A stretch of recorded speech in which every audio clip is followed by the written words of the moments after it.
GP fund को लेकर सरकारी मुलाजिम जो है वो बहुत परेशान है, क्योंकि अगर जीपी फंड की बात करें तो सरकारी मुलाजिमों का ये हक है कि वो जीपी फंड क्लेम कर सकते हैं कि उन्हें जरूरत है और उन्हें जीपी फंड चाहिए। लेकिन ऐसे बहुत से गवर्नमेंट एम्प्लॉय हैं जो काफी दिनों से ये कह रहे हैं, मैं कहूंगी कि काफी महीनों से ये कह रहे हैं कि मेरी बेटी की शादी है और मुझे अभी तक जीपी फंड नहीं मिला। कई लोग कह रहे हैं कि मेरी बहन की शादी है और मुझे जीपी फंड नहीं मिला। आपको बता दें कि लगातार वो लोग ट्रेजरी के चक्कर काट रहे हैं और ट्रेजरी ऑफिसर उन्हें ऐसा कह रहे हैं कि हमारी ट्रेजरी में पैसा नहीं है, इसीलिए आपको जीपी फंड जो है वो नहीं दिया जा सकता। खबर ये आ रही थी ट्रेजरी से कि ट्रेजरी में पैसा नहीं है, इसीलिए आप लोगों को जीपी फंड जो है वो नहीं दिया जा सकता। लेकिन ऐसे में वो लोग क्या करेंगे जो बीमार है, जिनको उनके इलाज के लिए पैसा चाहिए। लेकिन जिनकी मुझसे बात हुई है वो लोग ऐसे हैं जो कह रहे हैं कि हमारी बहन की शादी है और हमने जो है शादी के लिए क्लेम किया था, यानी हमने उसके साथ आप जानते हैं कि फॉर्मेलिटीज पूरी करनी पड़ती हैं,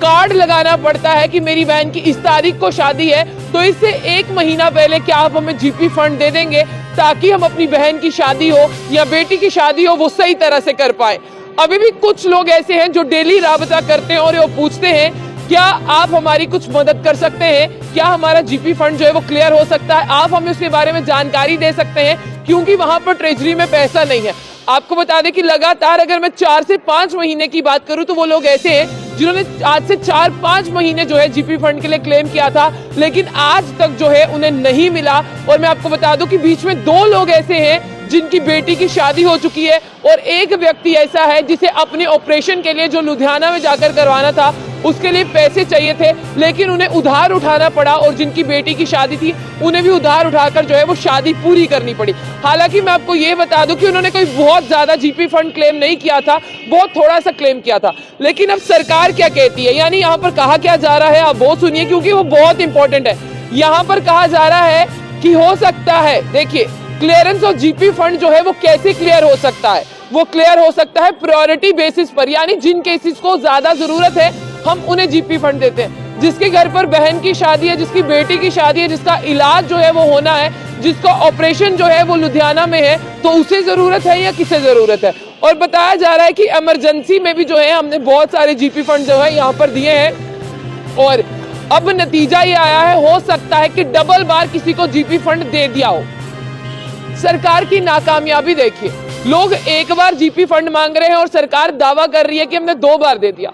किसको 2 बार दे दिया? लोग तो आज भी परेशान हैं और आपने 1 बार के बजाय 2 बार दे दिया। पैसे बांट रहे थे कि कोई छोटी सी 5-10 रुपए की चीज बांट रहे थे कि जो आपने दे दिया। अब जब आगे चलते हैं तो पता चलता है director general account and treasury finance department में इनके एम्प्लॉयज का कहना है, यानी इनके जो ऑफिसर्स हैं उनका कहना है कि हमारी ट्रेजरी में पैसे की कमी नहीं है। तो कमी क्या है? जब ट्रेजरी में जाते हैं वो कहते हैं पैसे की कमी है, यहाँ पर director general accounts treasury finance department कहता है कि पैसे की कमी नहीं है, लेकिन जीपी फंड दिया जा रहा है प्रायोरिटी और इमरजेंसी बेसिस पर। और इसका नतीजा ये आ रहा है कि 2 बार भी दिया गया होगा। और उन्होंने कहा है कि इस लिस्ट को जो है वो चेकआउट किया जा रहा है, इस लिस्ट को फाइनल लिस्ट में तब्दील किया जा रहा है ताकि 2 बार दिया है किसे और 1 बार दिया है किसे ये पता लगाया जा सके।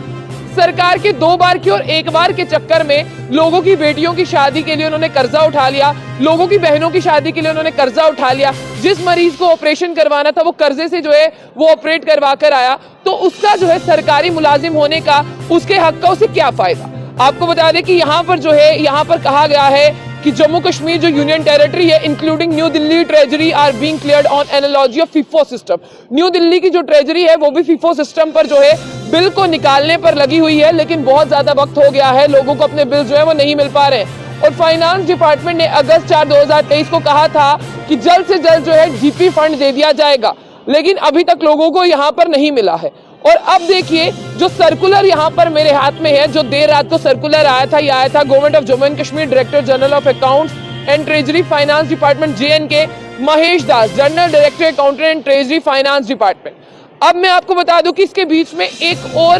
और यहाँ पर है कि एक जो है यहाँ पर रिटायर व्यक्ति हैं, वो कह रहे हैं कि जनाब मैं तो रिटायर भी हो गया, रिटायर होने से पहले मैंने जीपी फंड क्लेम किया था, मुझे तो जीपी अभी तक नहीं मिला। अब यहाँ पर कहा गया है कि जो DDOs है, यानी जो DDO हैं वो क्या करेंगे, यहाँ पर लोगों से जो है वो सारे बिल्स लेंगे, किनके बिल क्लियर हुए हैं और किनके नहीं हुए हैं, और जीपी फंड जो है वो विड्रॉल करने की कोशिश कर सकते हैं। आपको बता दें जो डीडीओज हैं वो सबमिट करेंगे फाइनल बिल्स को कि किनके बिल जो है वो क्लियर नहीं हुए हैं, और उन्हें जल्द से जल्द जो है वो क्लेम देंगे कि आपका जीपी फंड इतना है, आप ले लें। और आप यहाँ पर देखिए, और डीडीओज ही वेरीफाई करेंगे कि किन लोगों को बिल्स दिए हैं और नहीं दिए हैं। और आपको बता दें कि यहाँ पर जो फाइनेंस डिपार्टमेंट के यहाँ पर जो है, इनका नाम मैं आपको बता दूं, महेश दास हैं, director general accountant treasury finance department. उन्होंने कहा कि ये डीडीओज का काम है, किसे एक बार दिए किसे 2 बार दिए वो चेक करें और फाइनल लिस्ट दें, ताकि जो बच गए हैं उनको भी हम जल्द से जल्द जो है जीपी फंड दें। ये जनरल प्रोविडेंट फंड है, ये गवर्नमेंट एम्प्लॉयज को दिया जाता है, जब उन्हें जरूरत होती है वो क्लेम कर सकते हैं, उनका हक है, वो मांग सकते हैं सरकार से।